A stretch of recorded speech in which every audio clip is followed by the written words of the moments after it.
Eu vou falar hoje sobre um tema que eu tenho falado muito nos últimos anos, e especialmente nesse período da pandemia.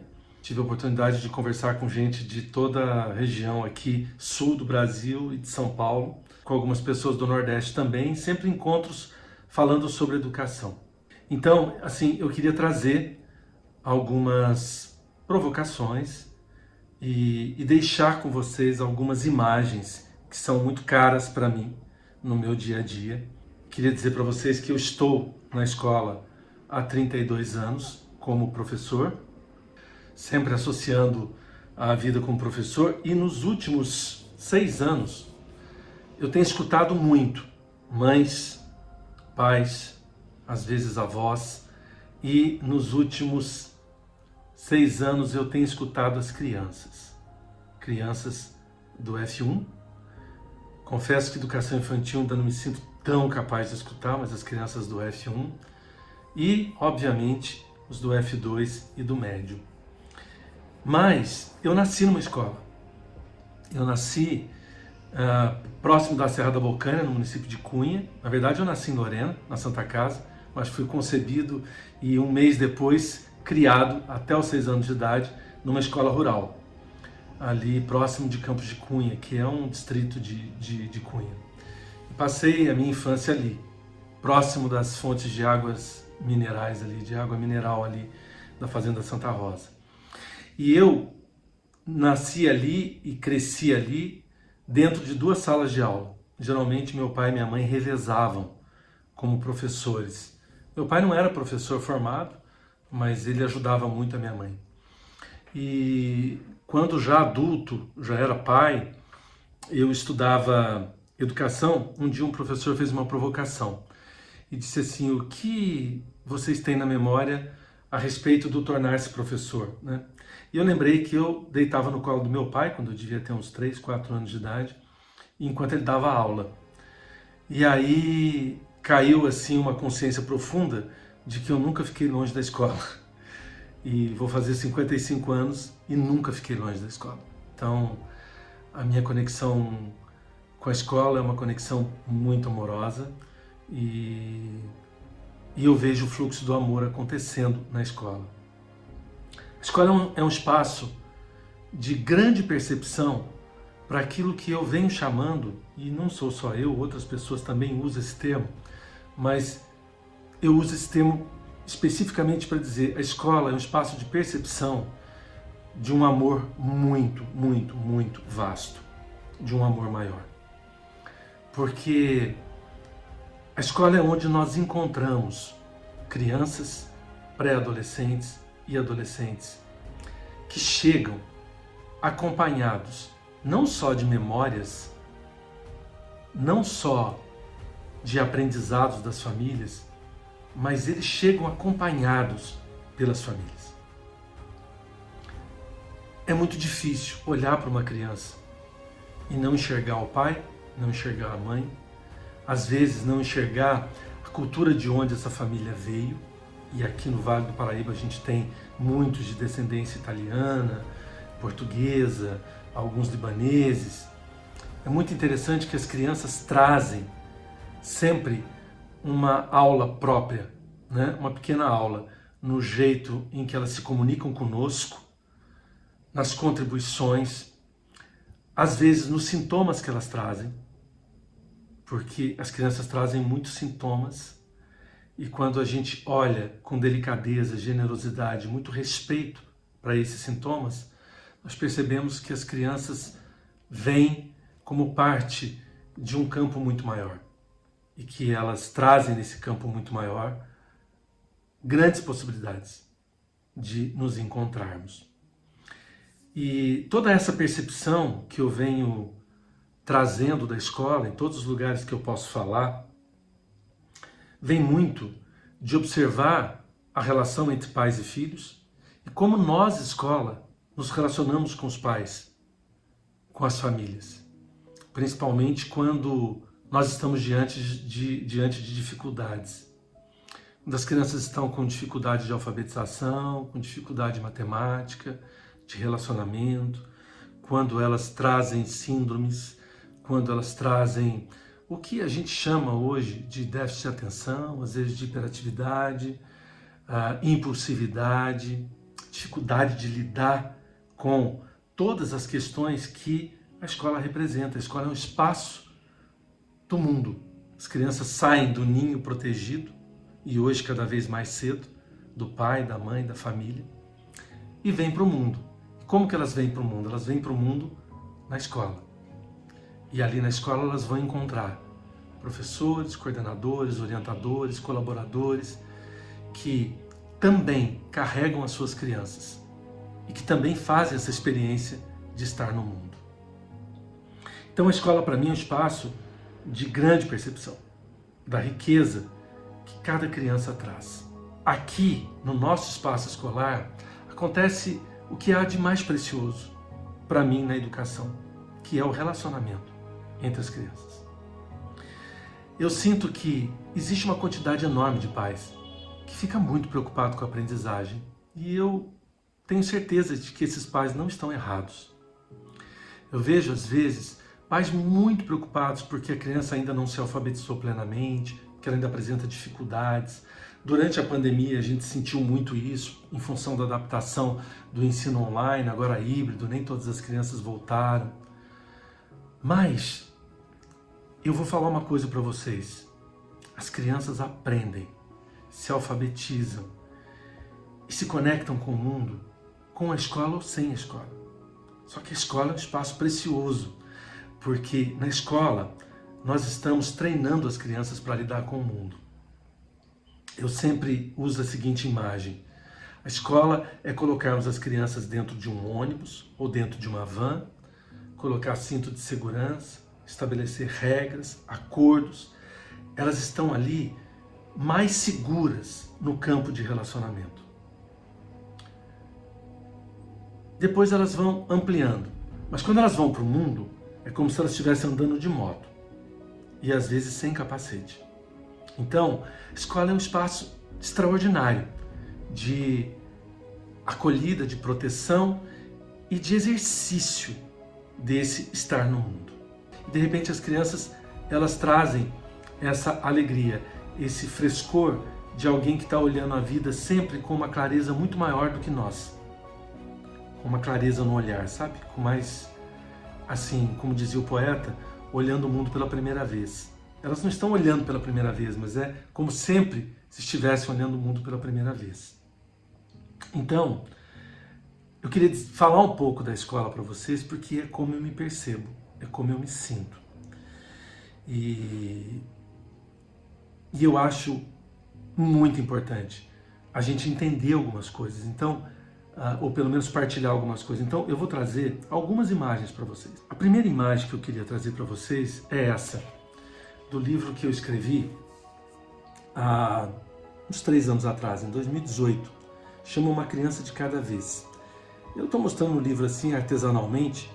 Aqui tem a imagem de um pai e de uma menina. Por acaso, né, o ilustrador que leu meu livro na editora nos conectou. E é uma menina que, clarinha, né? E todo mundo falava assim, é a Ananda, é a Ananda, é a Ananda. É a Ananda e a Júlia, a primeira filha que nós tivemos e perdemos. E nesse livro, que fala sobre educação emocional e liderança, eu dei um título, Uma Criança de Cada Vez. Quem tiver interesse por educação ou por filhos, esse livro está disponível na Amazon. Tem até e-book e é fácil de acessar, né? E eu dei um nome para esse livro que é Uma Criança de Cada Vez. E pessoas sempre muito queridas, às vezes chegam e falam assim, Lau, o que você quis dizer com uma criança de cada vez? Porque eu li o livro e fala sobre pais e filhos, sobre escola e família. E aí eu queria contar uma história para vocês, dessa questão de uma criança de cada vez. Estava com a minha coordenadora aqui de Fundamental 1 e tem um menino que ele tem muitas dificuldades, né? Como muitas crianças têm. E tem uma certa impulsividade, uma dificuldade de ficar parado, atravessa muitos desafios na sua família e também nos relacionamentos. E esse menino ele está no 5º ano. E no período da tarde, ele fica sempre com a turma dele no 5º ano. E ele é grande, grande, grande, de tamanho, fisicamente, e muito esperto. E ele sempre tem uma demanda de brincar com os meninos do 6º ano. Ele faz um programa de inglês, ele faz o integral. E aí, dialogando com a coordenadora falou assim, não, será que a gente não pode tirar esse menino do 5º à tarde, já que o programa é nosso, e não responde à diretoria de ensino, e fazer uma experiência com ele no 6º ano? Ela falou assim, afinal de contas, acho que ele vai se sentir muito mais visto. Acho que ele vai se sentir muito mais desafiado. E aí ela falou assim, uma criança de cada vez. Ou seja, a capacidade que um educador tem de olhar para uma criança e sair da caixa. E falar, bom, de repente, uma criança tem condições emocionais ou já desenvolveu habilidades e ela pode dar um passo além do que simplesmente a idade dela a conecta com um segmento. E quando a gente entra numa sala de aula de educação infantil, fundamental, qualquer série, até de faculdade, é muito importante para nós, professores e gestores, olharmos para os alunos e percebermos que cada um ali é extraordinariamente importante. Que um aluno que não esteja presente, um aluno que esteja com dificuldade, um aluno que esteja atravessando uma dificuldade em casa, de saúde dos pais, dos avós, perdas, essa criança muda todo o campo de relações dentro da sala. Então não tem como ensinar sem uma conexão com todas as crianças. E existem crianças que se conectam às vezes pelas dificuldades, que é o caminho que elas encontram dentro da história delas. E essa imagem de uma criança de cada vez está muito relacionada à capacidade da gente enxergar a floresta e não perder as árvores. De enxergar as árvores e não deixar de ver a floresta. Sempre essa possibilidade de realmente olharmos para todos. Então, eu sempre digo que a gente nunca começa uma aula sem que todos estejam disponíveis. E, muitas vezes, e durante o ano, em muitos casos, e muitas crianças, não estão disponíveis. Porque aprender, ou viver, ou estar no mundo, também é uma questão de disponibilidade. E muitas vezes as crianças não estão disponíveis. E essa não disponibilidade, ela se vincula muitas vezes à questão emocional. Porque na base da aprendizagem humana, na base da existência humana, está a nossa dimensão emocional. Por isso eu sempre digo, toda educação é emocional. Às vezes as pessoas propagam muito, a gente tem que fazer uma educação socioemocional, tem que ampliar a educação socioemocional. Toda educação é emocional. Nenhuma criança aprende com medo. Nenhuma criança aprende se ela estiver atravessando desafios na família. Às vezes uma mãe, e tem um caso de uma mãe que os 2 filhos dela estavam muito agitados e ela estava com uma doença, está com uma doença, que é uma doença de longa extensão no tempo, uma doença assim desafiadora, né? E ela não quer de jeito nenhum contar para esses meninos. Então, nos momentos de maior sintoma dessa doença, as crianças ficam muito agitadas. Eles não sabem aqui na mente, intelectualmente, eles não têm informação de que a mãe está doente, mas eles sentem. E aí eu vou dizer para vocês, eles sentem por quê? Olha a capa do livro. Porque as crianças estão conectadas ao nosso coração. Existe um fio aqui que conecta. Eu sempre digo para a Ananda que esse fio é um fio invisível, mas é o fio mais forte que existe, porque nada rompe esse fio. Essa conexão entre pais e filhos. E ela está diretamente ligada ao pai, diretamente ligada à mãe. Porque nós somos pai e mãe. Na nossa forma de chegar, de presença no mundo. Então, quando eu olho para uma mãe com essa dificuldade, dessa mãe especificamente, eu vejo que não adianta ela não contar, as crianças sentem. E aí as crianças vão para a escola, mas elas não estão disponíveis. E é muito importante que nós, escola, tenhamos sensibilidade, olhar, escuta e conexão, porque quando a gente tem isso, as crianças ficam melhor. Mesmo que elas continuem não sabendo aqui, mas elas se sentem acolhidas aqui, como se o coração ficasse mais aquecido. E você fala para mim, como é que você sabe disso, Lau? Eu tenho escutado as crianças, como eu disse. E aí, a imagem que eu quero trazer para vocês é, as crianças, elas aprendem quando existe alegria na escola. E quando a gente consegue uma conexão e uma empatia, e a gente consegue compreender que elas estão mais ou menos disponíveis ou estão indisponíveis. Esses dias eu escutava um garotinho do 5º ano. Na verdade, eu escutei 2 garotinhos do 5º ano. Os 2 ali com 10 anos. Meninos com muita dificuldade de regra, de disciplina, de respeitar os inspetores. Meninos com uma carga grande de desafio, para todos nós. E aí os 2 foram advertidos pelo diretor. O diretor deu uma dura lá, do jeito dele. E depois foram advertidos pela coordenadora. Eles estão sempre criando um ou outro tipo de conflito ali.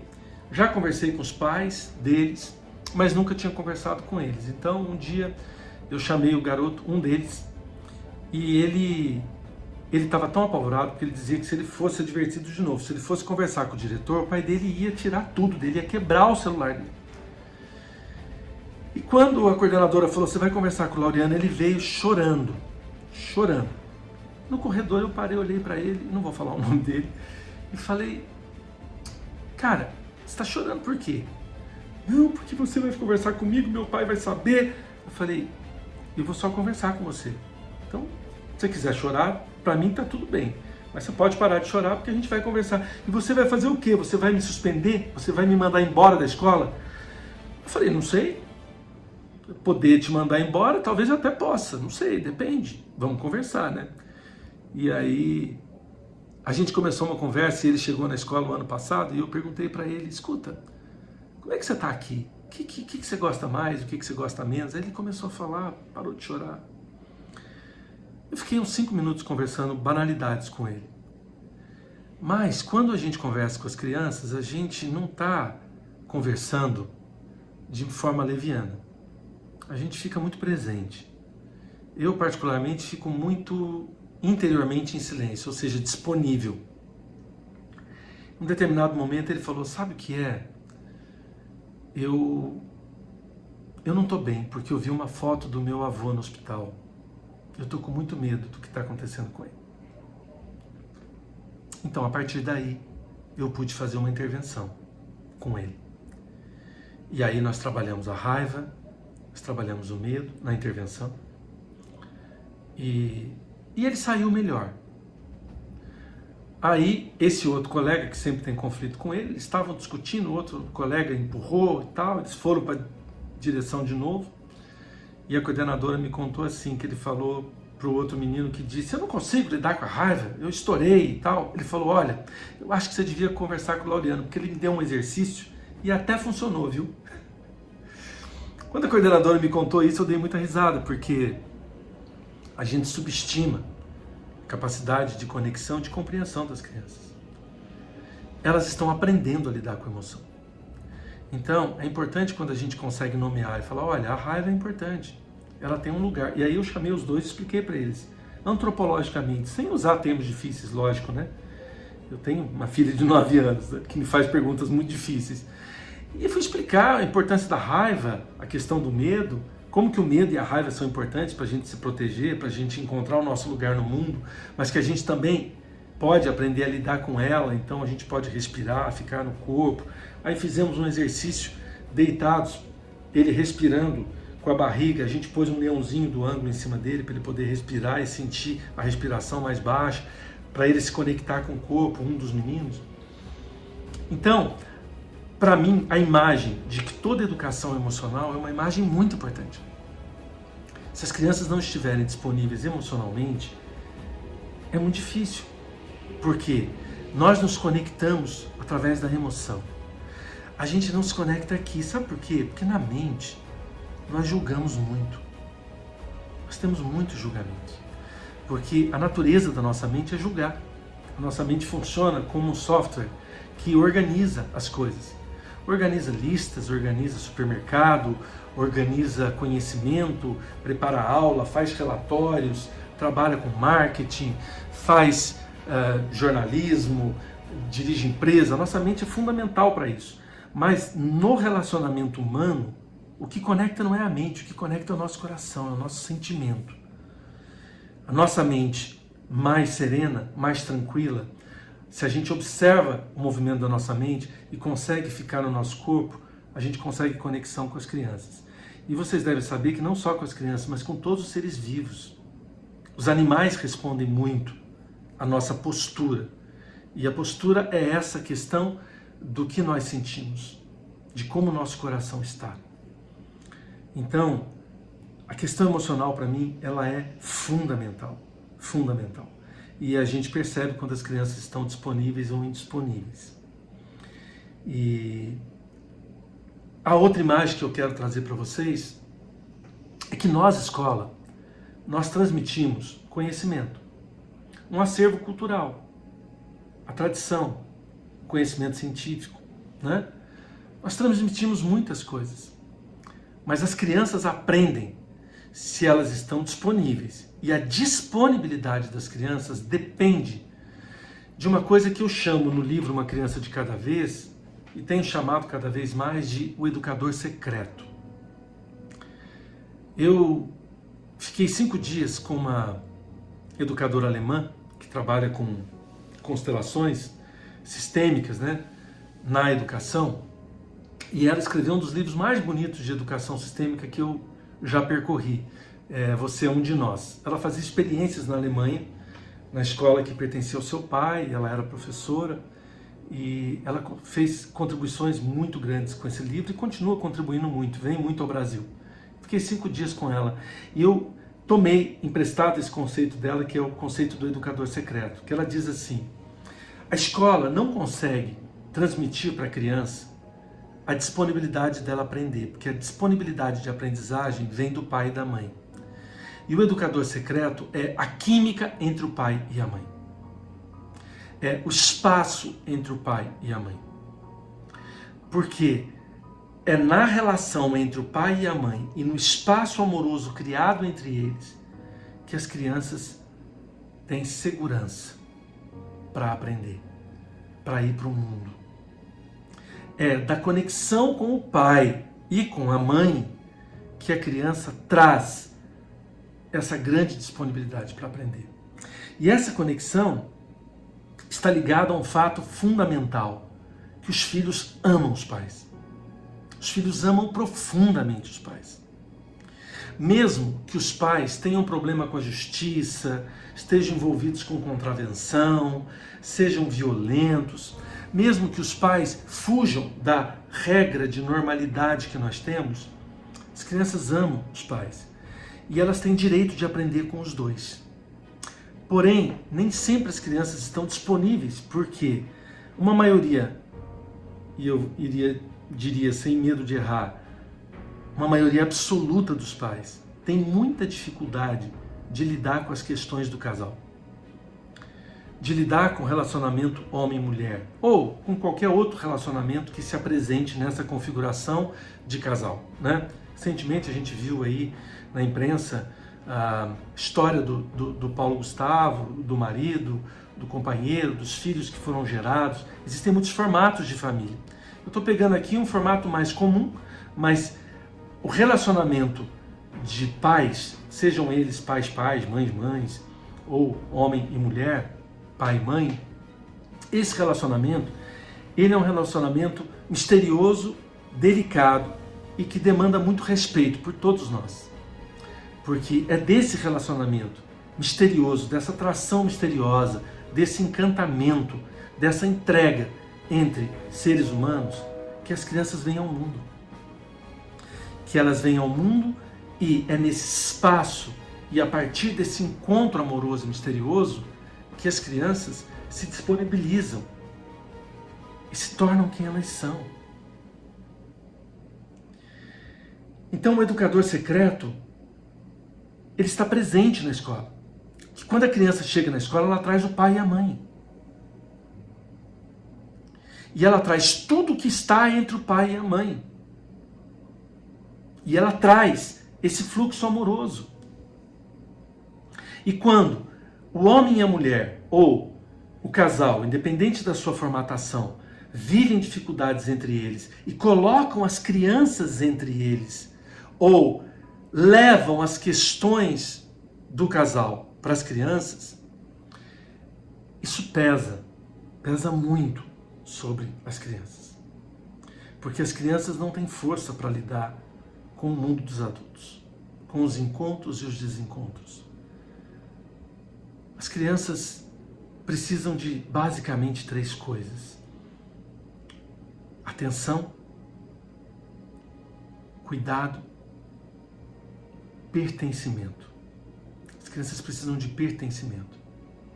E na alminha delas, o pertencimento é a conexão com o coração dos dois.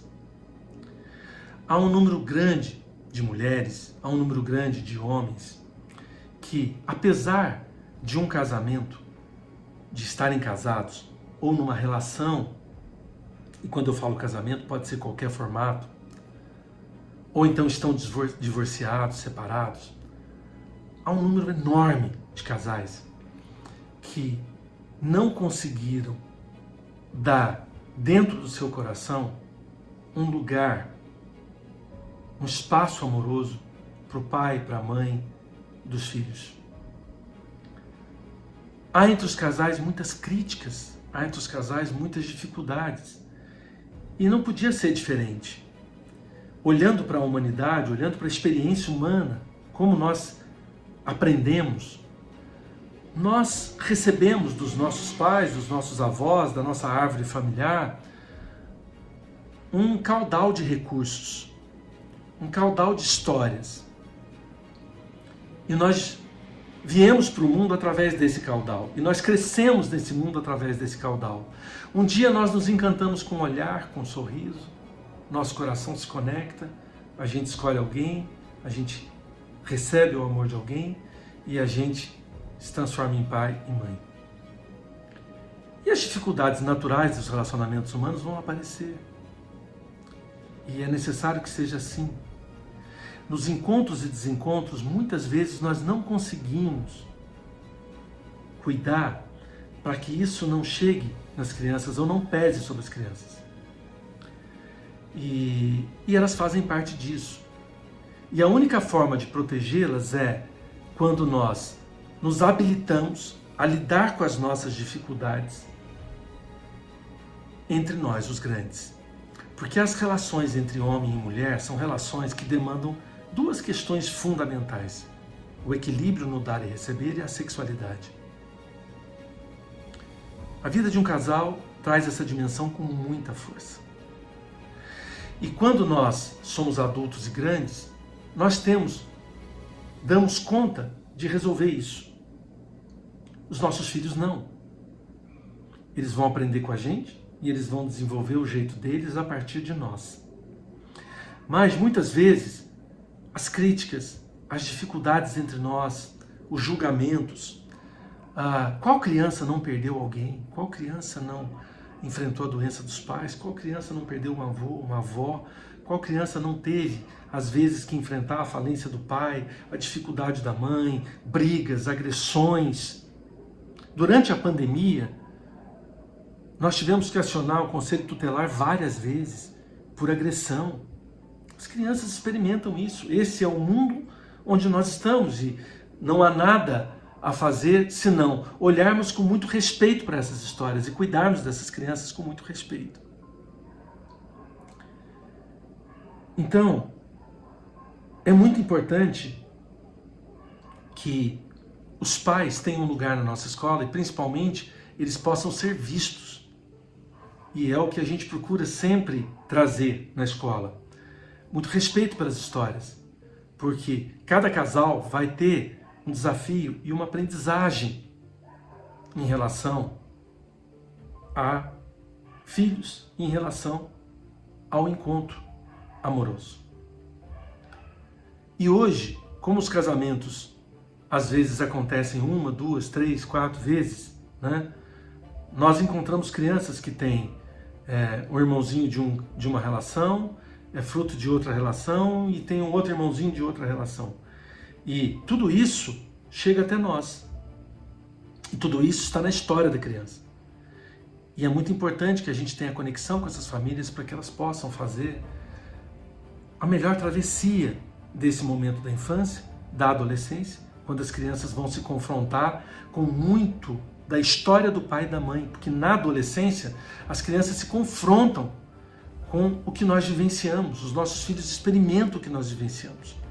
E isso faz parte de um inconsciente familiar que chega até as crianças, que chega até os adolescentes. Não tem como os nossos filhos experimentarem algo diferente do que está dentro de nós, a não ser que cada um de nós consiga olhar para isso e juntos, pai e mãe, cuidar das questões entre si para que os filhos possam ficar livres. Eu experimentei recentemente situações com os nossos filhos em que a mãe deles e eu nos organizamos para olharmos juntos, apesar de divorciados, juntos, para as questões dos filhos. Só que nós não estávamos olhando para as questões dos filhos, nós estávamos olhando quais questões entre nós estavam reverberando por ressonância nos nossos filhos. E esse processo, que não para, porque a gente sempre faz isso, sempre que é necessário, é um processo muito exigente, porque nós precisamos retomar questões que são do pai e da mãe, olhar com muito respeito para essas questões e limparmos essas questões entre nós. E aí, isso reverbera e libera os nossos filhos. E depois de uma sessão dessa de acompanhamento que nós fizemos juntos, eu escutei meu filho por mais de 1h e 17 minutos. E aí ele me trouxe muitas questões. Meu filho hoje tem 21 anos, mas ele me trouxe muitas questões da fase em que as crianças de vocês estão. Na educação infantil, no ensino fundamental 1. E eu fiquei escutando o João, meu filho, e ele falava: pai, eu sinto isso, isso, isso de você, eu sinto isso, isso, isso da sua mãe. E depois de 1h e tanto ouvindo, eu pude, com o coração muito aberto, dizer para ele: olha, João, hoje eu tenho certeza de uma coisa, você está livre dessas questões. Se em algum momento sua mãe e eu estávamos indisponíveis para você, porque nós enfrentávamos a doença e a morte dos nossos pais, as dificuldades, todas as questões que um casal atravessa nos primeiros anos, e os primeiros filhos recebem uma carga às vezes muito mais intensa, né? Tudo que nós vivemos está aí em você. Todas as dificuldades. Mas em todas as dificuldades, com toda a indisponibilidade nossa, porque os pais podem ser indisponíveis, e nós geralmente somos. Com toda a indisponibilidade que nós tivemos, com todas as dificuldades que nós tivemos, eu posso te garantir uma coisa: a gente te ama. E todo cuidado que nós demos conta de te oferecer, te trouxe aqui. E hoje eu posso te dizer, eu estou muito mais livre para te amar como pai do que já estive antes. Mas eu só consegui dizer isso para o João porque em algum momento eu consegui olhar para o fato que a imperfeição de um pai e a imperfeição de uma mãe são resultado de uma história. E há uma geração de pais, nas quais eu acho que vocês se incluem, mas ela é mais ampla, não é só uma geração, são várias, que tem muita dificuldade de lidar com a imperfeição dos próprios pais. E aí, essas gerações que têm dificuldade de lidar com a imperfeição dos próprios pais, quer ser perfeita. Torna-se exigente demais com as crianças. E projeta nas crianças algo que é dessas gerações. Eu não estou dizendo que você não deva ser exigente com seu filho, no sentido dele ter disciplina, dele aprender a lidar com as coisas, dele estar no mundo, mas eu vejo muitos pais olhando para o que eles receberam e achando que o que eles receberam não foi suficiente. E ao achar isso, eles ficam muito frágeis diante dos filhos. Vocês não vão acreditar, mas tem pai e tem mãe que fala assim, mas se eu disser não para o meu filho, ele não vai me amar. Se eu consigo, eu não dou risada. Mas às vezes eu não consigo. Algumas vezes eu falo, é mesmo? Pois saiba que o que vai trazer mais segurança, serenidade para o seu filho é você ser grande o suficiente para dizer não, porque as crianças e os adolescentes precisam dessa referência do não, precisam da frustração, precisam do limite e, sobretudo, precisam que os pais sejam pais e não amigos. Eu vejo alguns pais falando, meu filho é meu amigão, minha filha é minha melhor amiga. Com o melhor amigo, com o amigão, a gente está aqui na mesma, juntos, na mesma direção. Nós somos iguais.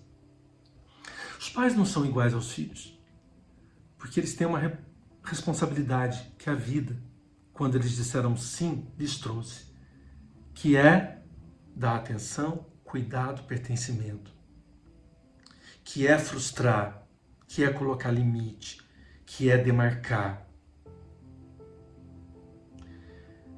Com os amigos, os nossos filhos vão ter confiança, trocas.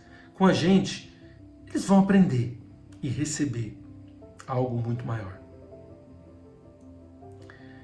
E a vida vai ficar mais leve para essas crianças.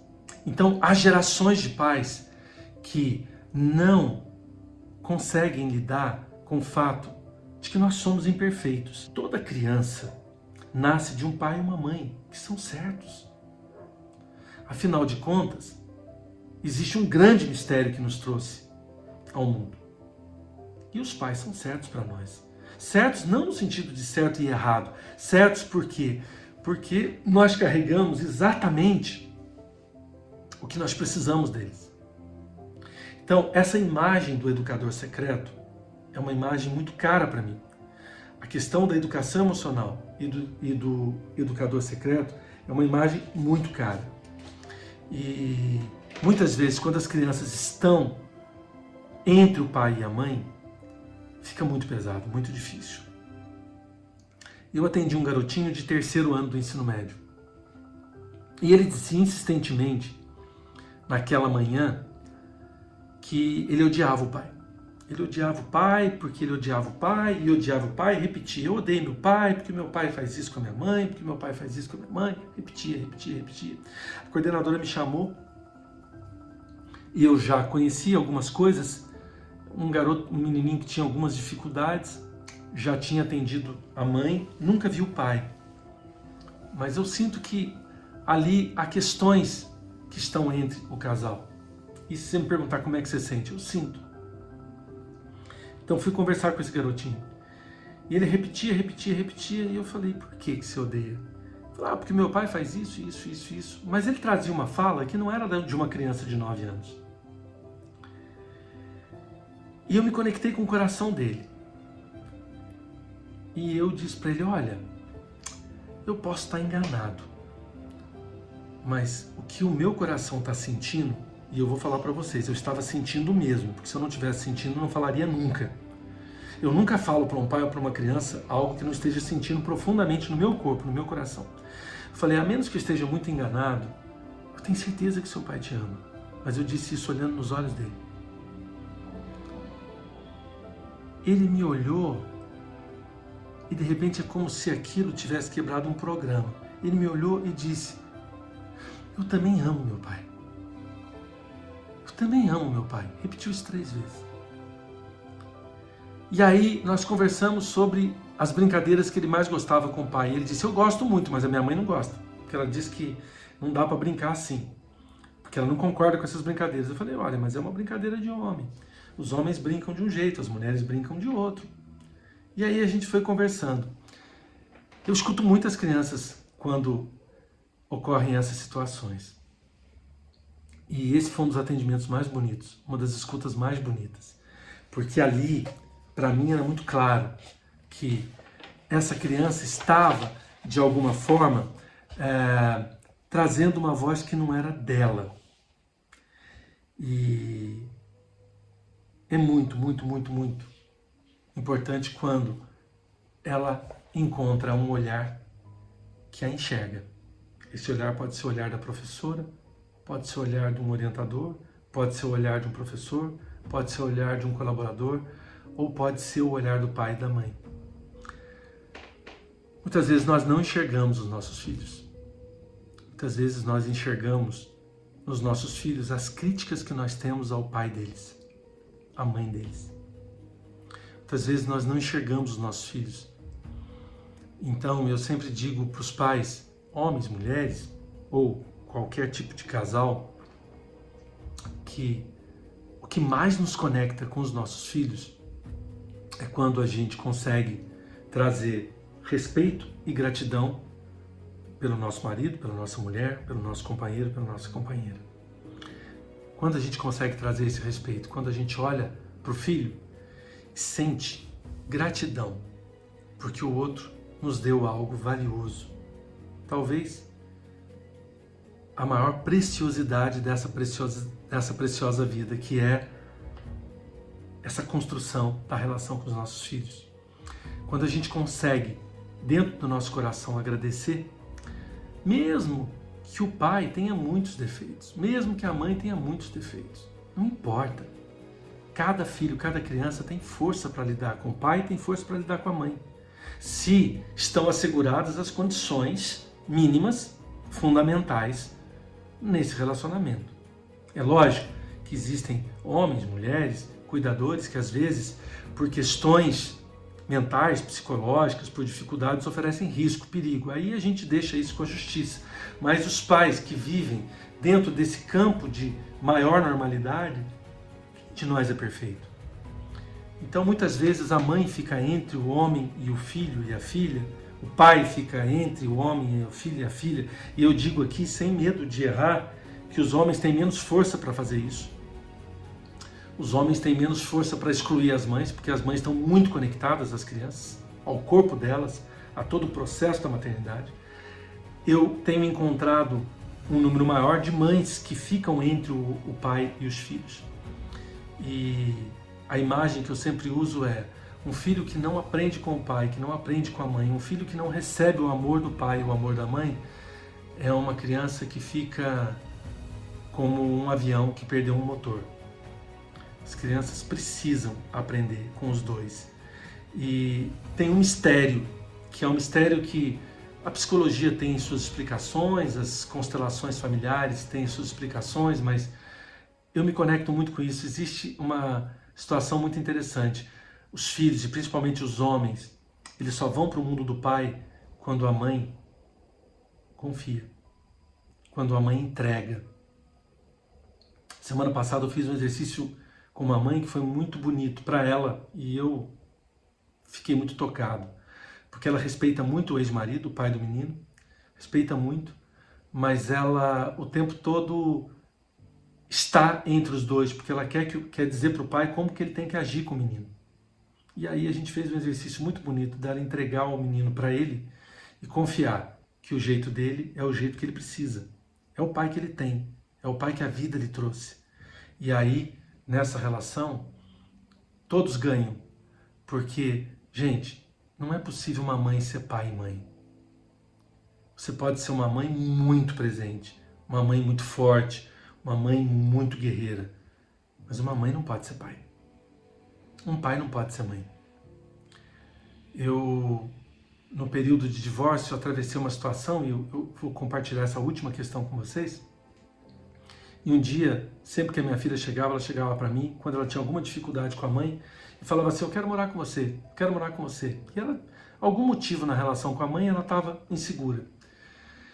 E aí um dia eu fui levar ela na casa da mãe, ela tinha falado para mim no carro, eu quero morar com você e tal. E aí a mãe saiu para pegar, e eu fui com ela até a mãe, e a mãe pegou ela no colo. Eu falei: Ananda, deixa eu te falar uma coisa, você é menina, não existe nenhuma mulher no mundo que vai te ensinar a ser mulher tão bem quanto a sua mãe, e eu escolhi essa mãe para você, e eu confio nessa mãe que você tem. Então, não há colo melhor, lugar melhor para você estar do que no colo da sua mãe. Porque eu, Laureano, sei que uma menina precisa do fluxo livre com a mãe. Assim como eu sei que um menino, a partir dos 8, 9, 10 anos, precisa de um fluxo livre com o pai. Mas filhos e filhas precisam do amor dos dois. E precisam, sobretudo, receber um amor maior que uniu o homem, que uniu a mulher, que torna possível que essa relação possa acompanhá-los nos momentos luminosos e sombrios da existência. Afinal de contas, a vida é feita dos dois. Então, queria dizer para vocês que eu respeito muito essa dimensão das famílias, esse educador secreto que se apresenta. Queria dizer para vocês que hoje, o que mais me alegra é poder conviver com as famílias. É saber que cada criança que entra dançando, triste, sorrindo, às vezes emburrada, ela traz um caudal de histórias, de recursos. E toda vez que eu, como professor, como gestor, trago respeito por essas crianças e por essas famílias, a minha alma fica maior. Porque tudo que a gente inclui, dos nossos pais, dos nossos companheiros, das pessoas que trabalham conosco, tudo que a gente incluir significa respeitar. Muitas vezes a gente não precisa estar concordando com aquilo, mas basta concordar que o outro tem direito de sentir o que ele sente, de expressar o que ele sente, de viver o que ele vive. Quando a gente consegue construir esse espaço em nós, a nossa alma fica ampla, maior, e a gente pode caminhar com mais serenidade na vida. Pelo menos é o que a gente experimenta em muitos momentos luminosos e difíceis na escola.